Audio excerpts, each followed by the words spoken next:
Today we will be looking at governance, however focusing more on the systems of governance. Governance refers to the way rules, laws, and policies are made and implemented by political leaders in a country. It is the process of decision making and implementation. There are two systems of governance. 1. Democracy or good governance, and 2. Dictatorship or bad governance. I'll straight away go ahead and start talking about democracy or good governance. To begin with, democracy is the rule of the people, for the people, and by the people. So if governance is done in a good way, in a way that benefits the interests of the people within a country, we call it good governance. Below are some of the characteristics of good governance. Number 1, good governance is participatory. This means that good governance allows both men and women to take part in governance. They do this directly through committees or through their representatives. This way, the views and concerns of the common man in the society are taken into consideration in decision making. 2. Good governance follows the rule of law. This means that every citizen of the country, regardless of status, is equal before the law. No one is above the law. Good governance ensures that there is a fair legal system enforced by the independent judiciary and a police force that is not corrupt. This way, human rights, even those of the poor, are protected. Number 3, good governance is transparent. Transparency means that the decisions taken and their enforcement are done in an open manner that follows rules and regulations. It also means that information is freely available and accessible to those who will be affected by such decisions and their enforcement. It also means that enough information is provided and that it is provided in an easily understandable form and media. Number 4, good governance is responsive to the present and future needs of the society. Good governance responds to the people's needs quickly and in good time. It tries to serve all members of society regardless of their political or religious affiliation.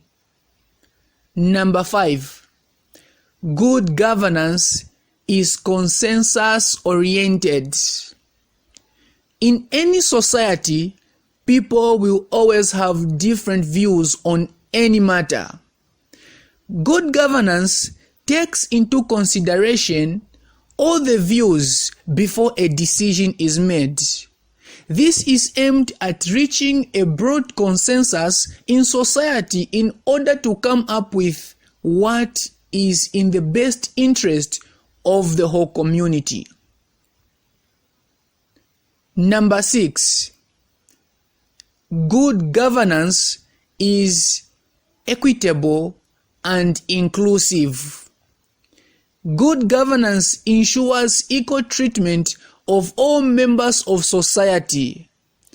All the members should be made to feel that they have a role to play in governance. Number 7, good governance is effective and efficient. Good governance means that the process and institutions produce results that meet the needs of the society while making the best use of resources at their disposal. Number 8, good governance is accountable. Accountability is a key requirement of good governance. Governmental institutions, the private sector, and civil society organizations must be accountable to the public and to their institutions' stakeholders. In general, an organization or an institution is accountable to those who will be affected by its decisions or actions.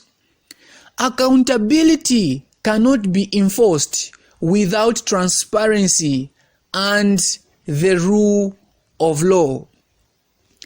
Lastly, number 9, good governance ensures that corruption is minimized, the views of the minorities are taken into account, and that the voices of the most vulnerable in society are heard in the decision-making process. Having talked about good governance, we'll straight away go ahead and start talking about dictatorship or bad governance. When we talk about dictatorship, we talk about the rule by one man.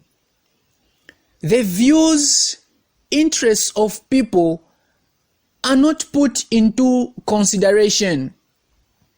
When governance is done in a bad way, this is what we come to call bad governance.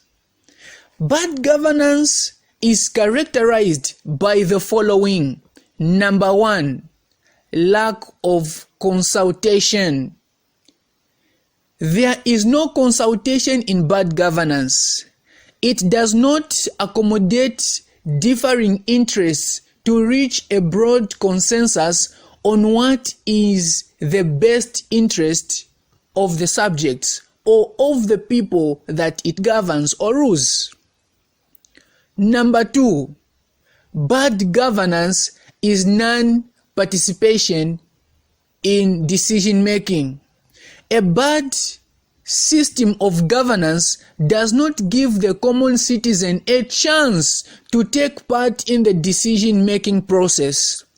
Decisions are made either by the head of state or political leaders. Accessibility to public goods and services and also allocating of resources is not influenced by key stakeholders. Number 3, bad governance has an absence of the rule of law. Laws, regulations, and codes of conduct are not fair and are enforced partially, particularly the laws on human rights. Usually, information is not readily available.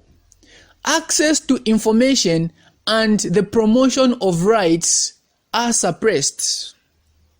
Lastly but not the least, number 4, in bad governance, it is arbitrary in nature. It is based on a random choice or personnel change of mind, which is usually unexpected.